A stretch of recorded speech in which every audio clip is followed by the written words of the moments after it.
Hello everyone, welcome back to my channel. இந்த clippings வந்து வரமகாலட்சுமிக்கு முன்னாடி நாள் எடுத்தது.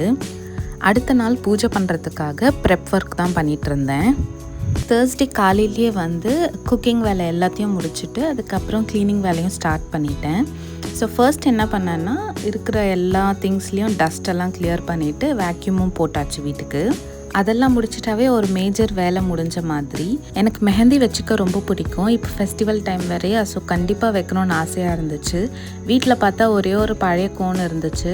சரி, அதிலே வச்சு ட்ரை பண்ணுவோம் அப்படின்னு சொல்லிட்டு வைக்க ஆரம்பிச்சிட்டேன்.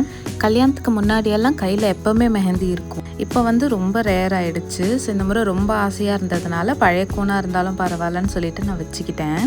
எனக்கு கோலம்லாம் பெருசாக போட வராது. பட் இந்த சிக்கு கோலம் போடணுன்ட்டு எனக்கு ரொம்ப ஆசையாக இருந்ததுனால இந்த முறை கைக்கு சிக்கு கோலமே போட்டுக்கிட்டேன். ஒரு 2 hours கையில் வச்சுருந்து ரிமூவ் பண்ணிட்டேன். அப்போவே எனக்கு ரொம்ப டார்க்காக வர ஆரம்பிச்சிருச்சு. செம்ம ஹாப்பி ஆயிடுச்சு. அதுக்கப்புறமா கிச்சன் க்ளீனிங் தான் ஆரம்பித்தேன். ஸ்டவ்வெல்லாம் கொஞ்சம் க்ளீன் பண்ணிவிட்டு அதுக்கப்புறம் கவுண்டர் டாப்பையும் கிளியர் பண்ணிட்டேன். அதுக்கப்புறம் பாத்திரம்லாம் வேறு காலையிலேருந்து நிறைய சேர்ந்துருச்சு. மெஹந்தி போடுற வேலையில் அதெல்லாம் வாஷே பண்ணலை.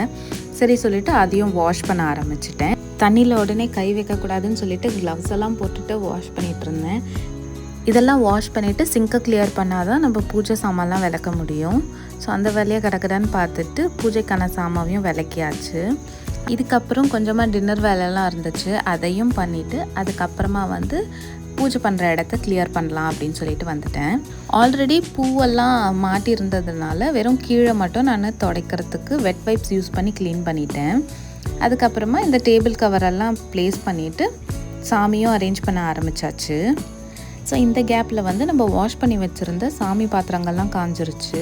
அதெல்லாம் தொடச்சிட்டு பொட்டு வைக்க ஆரம்பிச்சிட்டேன். மம்மி வீட்டிலலாம் இருக்கும் போது எல்லா வேலையும் மம்மியே பார்த்துப்பாங்க. சும்மா 1-2 வேலையை மட்டும் நம்ம பார்த்துட்டு சுற்றிட்டு இருப்போம். இப்போ எல்லாமே நம்ம பண்ணும்போது ஒரு மாதிரி டிஃப்ரெண்ட்டாக இருக்குது. அட் த சேம் டைம் ஹாப்பியாகவும் இருக்குது. கொஞ்சம் லேட் ஆனாலும் பரவாயில்லன்னு சொல்லிட்டு டைம் எடுத்து எல்லா வேலையும் இன்றைக்கே முடிச்சாச்சு. அப்போ தான் அடுத்த நாள் பீஸ்ஃபுல்லாக சாமி கும்பிட முடியும். ஸோ துடைக்கிறது பெருக்கிறது எல்லா வேலையும் முடிச்சாச்சு. இனி அடுத்த வீடியோவில் நம்ம வரமகாலட்சுமி செலிப்ரேஷன் தான் பார்க்க போகிறோம். பாய்.